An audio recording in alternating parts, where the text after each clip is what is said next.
নিজ নিজ কবরে ফিরে যাব আমরা।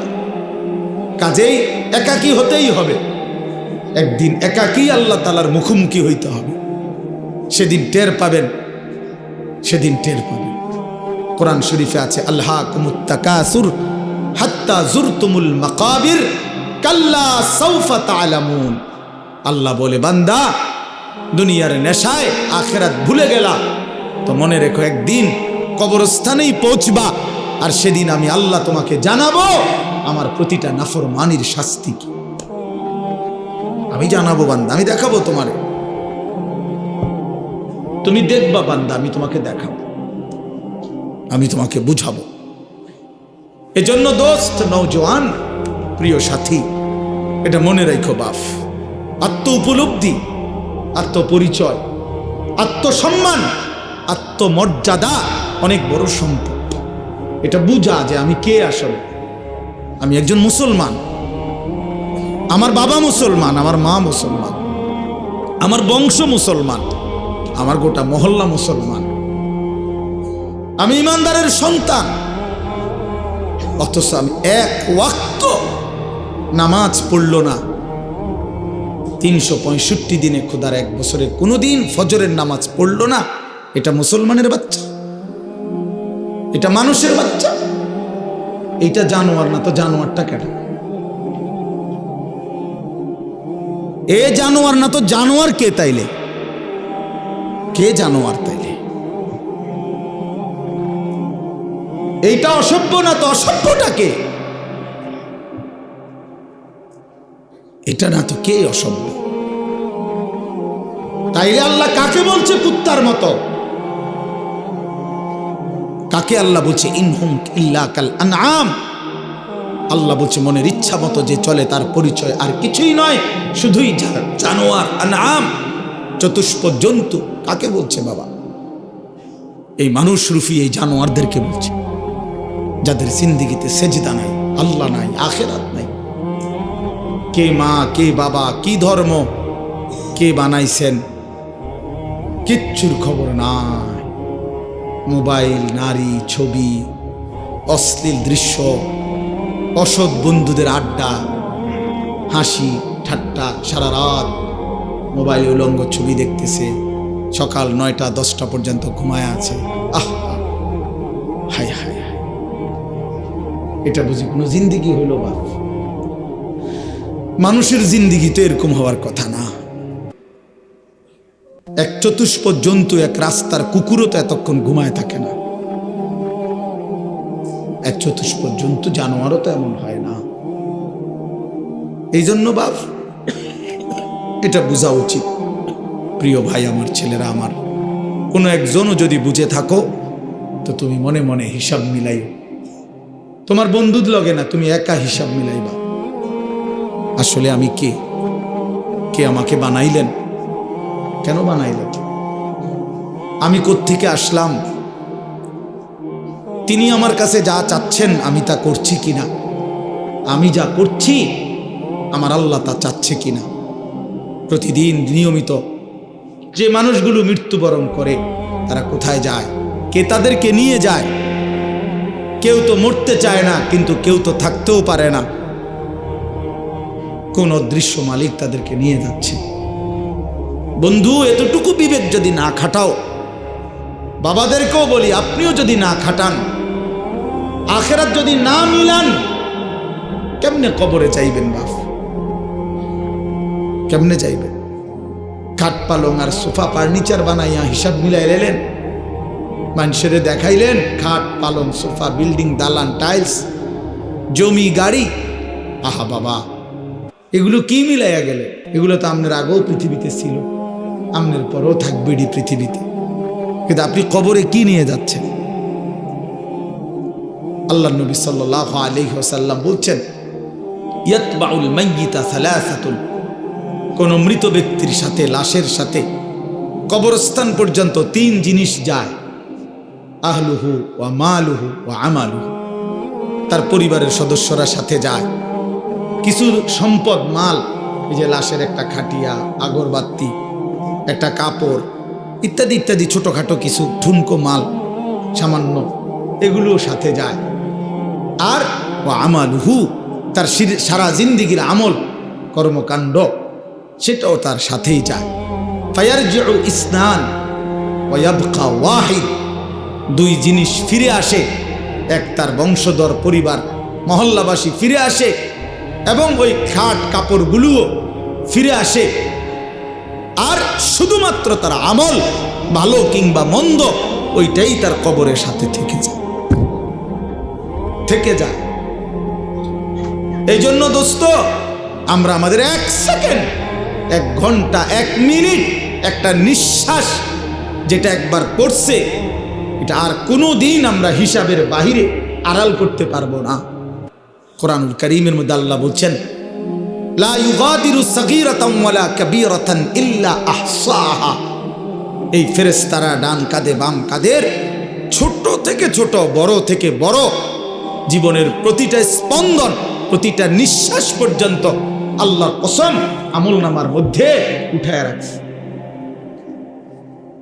24 ঘন্টার 1টা মিনিট বাবা, ছেলেরা সবাইকে বলি, আমাকেও বলি, আড়াল করার কোনো সুযোগ নাই, কোনো সুযোগ নাই বন্ধু। কোনো রাত, কোনো দিন, কোনো ঘন্টা, কোনো মিনিট, সেকেন্ড আর কোনো দিন আমার আড়াল করবার সুযোগ নাই আল্লাহর কাছ থেকে। এই জন্য আমরা যদি এটা না বুঝি বাবা, অনেক নওজোয়ান তোমরা চেহারা সুরত দেখলে বোঝা যায় বাপ কতদিন হয় নামাজ পড়ো না। তোমার মালিকরে এমন বুলা, কেমনে বুললা? কোন মার ঘরে জন্ম নিলা? কোন বাবার ঘরে বড় হইলা? বাপেরই বা এত বড় বেইজ্জতি কেমনে করলা? মারে এত বড় অপমান কেমনে করলা? মা তো পরিচয় দিছে মুসলমান, বাবাও তো জানে তুমি মুসলমান, তুমি নিজেও তো জানো তুমি মুসলমান। মুসলমান এমন হয়, মুসলমান এমন হয় যে 1 ওয়াক্ত নামাজ পড়তে মন চায় না, এটা মুসলমানের বাচ্চা। ঠিক মতো কখনোই পেশাব পায়খানা করে পাক পবিত্র শরীয়ত মতে হয় না, এটা মুসলমানের বাচ্চা। 24 ঘন্টা নারী ছবি ছাড়া, নাটক সিনেমা ছাড়া, টেলিভিশন সিনেমা ছাড়া, নর্তকী দেখা ছাড়া জীবন যার কাটে না, এটা মুসলমানের সন্তান। মুসলমান এমন হয়। এই জন্য আমার বন্ধু, আমি অনুরোধ করছি প্রত্যেকের কাছে, আমাকেও বলি, আপনাদেরকেও বলি, নওজোয়ান ছেলে তোমাদেরকেও বলি, বাপ একজন হইলে একজনই মনে রাখো, নিজের হিসাব কইরো বাপ। ওয়ালতানজুর নাফসুম মা কদ্দামাত লিগাদ। আল্লাহ তাআলা বলছে প্রত্যেকটি প্রাণ, প্রতিটা আত্মা আলাদা হিসাব করো, লক্ষ্য করো আজকের দুনিয়া থেকে আগামীকালকের আখিরাতের জন্য কি পাঠিয়েছ। চোখ বন্ধ করলেই মৃত্যু থামবে না, ভুলে গেলেও মৃত্যু থামবে না, না বুঝলেও মৃত্যু থামবে না।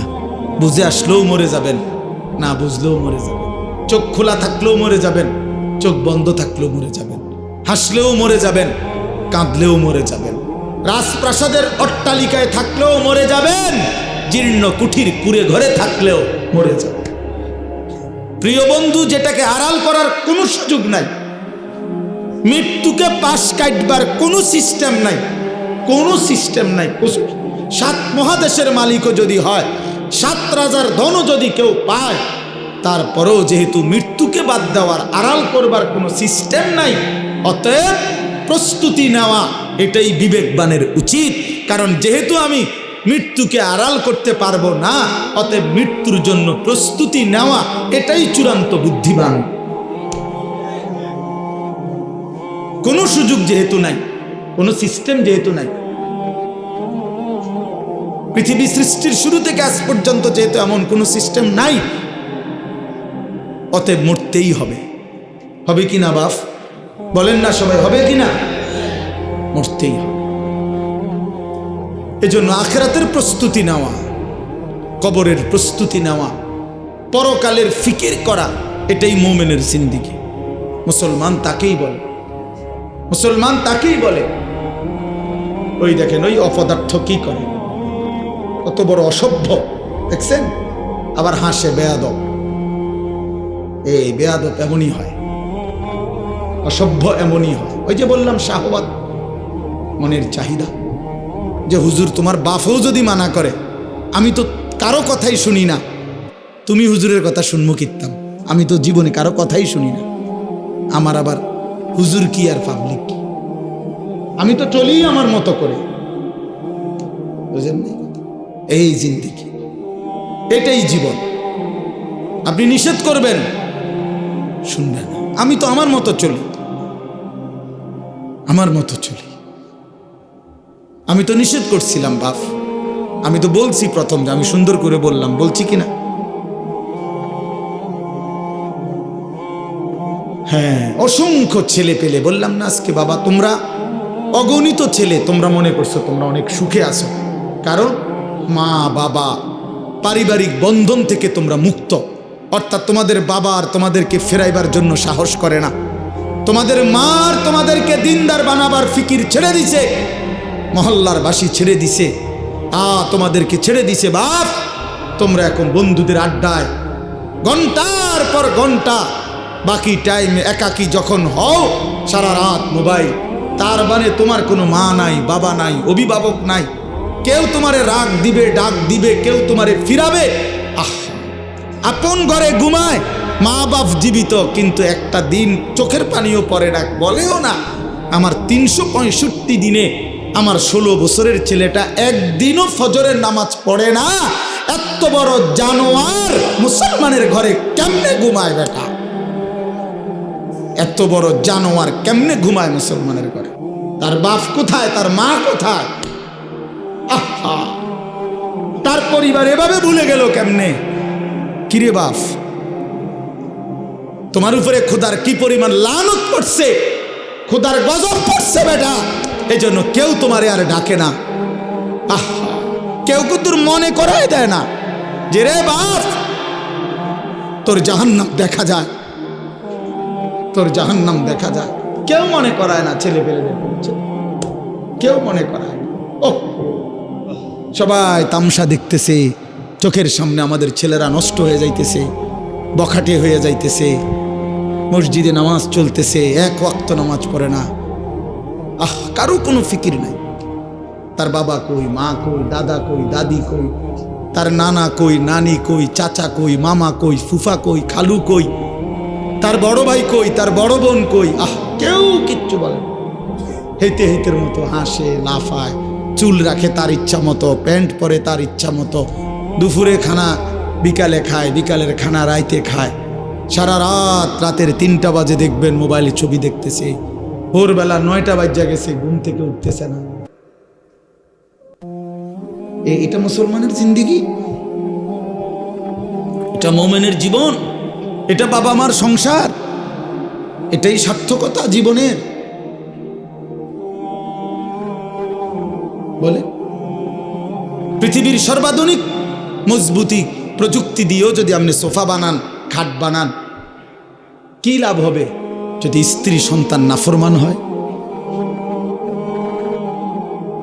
হ্যাঁ, যদি ছেলে মেয়ে বেনামাজি হয়, মেয়েটা যদি বেপর্দা হয়, স্ত্রী যদি বেপর্দা হয়, কি ফায়দা? অর্জন কি জিন্দেগির অর্জন কি? এই জন্য আমি অনুরোধ করছি আপনাদের কাছে, দয়া করে ফিকির করেন, ফিকির করেন। ছেলেরা বাপ, নষ্ট হইও না বাপ। যদি অব্যাহত গুনাহ পাপ, একটা শেষ, এই প্রসঙ্গটা শেষ করতে চাই। একটা চূড়ান্ত কথা আপনারা বাবাদেরকেও বলি, একটা গুরুত্বপূর্ণ কথা মনে রাখবেন। কোরআন শরীফে আছে, কেউ যদি গুনাহ লাগাতার করতে থাকে, খোদার কসম আল্লাহ একদিন নারাজ হয়, আর সেদিন আল্লাহ পাক ইচ্ছা করে তাকে আল্লাহ তাআলা পথভ্রষ্ট করে দেয়। আর কোনোদিন আল্লাহ ইচ্ছা করেই তারে আর হেদায়েত দেয় না, আলোর পথে ফিরতে দেয় না, কল্যাণের পথে আসতে দেয় না, জান্নাতের পথে আর আসতেই দেয় না। খোদার কসম, এটা কোরআন শরীফের আয়াত। আল্লাহ বলছে, একদিন আমি সত্যি সত্যি রাগ করলে ফাআনসাহুম আনফুসাহুম, আমি আল্লাহ নিজেই তোর আখিরাত ভুলায় দেব। যা, ঠিক আছে বান্দা, গরু ছাগল কুকুর বিড়ালের মতো খা, ঘুমা, পেশাব পায়খানা কর, যৌন চাহিদা মনে পূরণ কর, ঠিক আছে বান্দা, খালাস। নুয়াল্লিহি মা তাওয়াল্লা ওয়া নুসলিহি জাহান্নাম। যা বান্দা, তোর এই উল্টো পথে চলছিস, চলতে থাকো উল্টো, আমিও তোরে উল্টো পথে চালায়া দিলাম। তো মনে রাখো একদিন নুসলিহি জাহান্নাম, উল্টো পথে চলতে চলতে একদিন তোমারে আমি আল্লাহ ধাক্কা দিয়া লাথি দিয়া ফেরেশতাকে বলে জাহান্নামে ফেলে দেব, জাহান্নামে ফেলে দেব। হ্যাঁ, কোরআন শরীফে আছে, আল্লাহ বলবে হাসরের ময়দানে ফেরেশতাদেরকে, ফেরেশতারা আমার নাফরমান বান্দাদেরকে খুজুহু ফাগুল্লু, ওদেরকে ধর, এই ফেরেশতা ধরো, আর ফাগুল্লুহু বেঈমান বান্দাগুলো নাফরমানগুলারে বাঁধো, টাইট করে বাঁধো। বাঁধার পরে বলবে সুম্মাল জাহিমা সাল্লু, এবার জাহান্নামের মধ্যে ছুঁড়ে মারো, একটা একটা লাথি দিবা, এক এক লাথিতে যেন গিয়ে জাহান্নামে পড়ে, দ্রাম করে মারো লাথি, লাথি দাও। তুমি দেখো কোরআন শরীফ, কোরআন শরীফে আছে সূরা আল হাক্কা, এই সূরার মধ্যে আছে সুম্মা ফি সিলসিলাতিন যারউহা ৭০ যিরাআন ফাসলুকুহ। ফেরেশতা যখন নাফরমানকে হাসরের ময়দানে বেঁধে জাহান্নামে লাথি দিয়া মেরে ফেলে দিবে, আল্লাহ তখন আবার বলবে জাহান্নামের ভিতরে ফেরেশতাদেরকে, আল্লাহ পুনরায় বলবে ফেরেশতারা আমার এই নাফরমান বান্দাকে জাহান্নামের ভিতরে ৭০ হাত লম্বা আগুনের শিকল দিয়া এবার আবার বাঁধো, আবার বাইদা ফাসলুকুহু, কুকুরের মতো কুত্তার মতো পুরা জাহান্নামে তারে ঘুরাও, আর সবার সাথে পরিচয় করিয়ে দাও তার নাফরমানি পাপগুলো কি কি। খোদার কসম, এটা কোরআন শরীফের আয়াত। ফেরেশতা বলবে জাহান্নামী বাকিদেরকে, জাহান্নামীরা দেখো এটা সেই বেঈমান যে জীবনভর চুরি করেছে, জিনা করেছে, মদ খেয়েছে, জুয়া খেলেছে, নারী ছাড়া, ছবি ছাড়া, জিনা ছাড়া, উলঙ্গ দৃশ্য ছাড়া, অসভ্যতা ছাড়া যার রাত কাটে নাই, এটা সেই জানোয়ার। ফাসলুকুহু অর্থ লেখা। আল্লাহ বলবে বেটা, আল্লাহ বলবে কুত্তার মতো তারে জাহান্নামে ঘুরাও আর সবাইরে দেখাও, সবার সাথে পরিচয় করিয়ে দাও, তার পাপের কথা বলে দাও। নাউযুবিল্লাহ।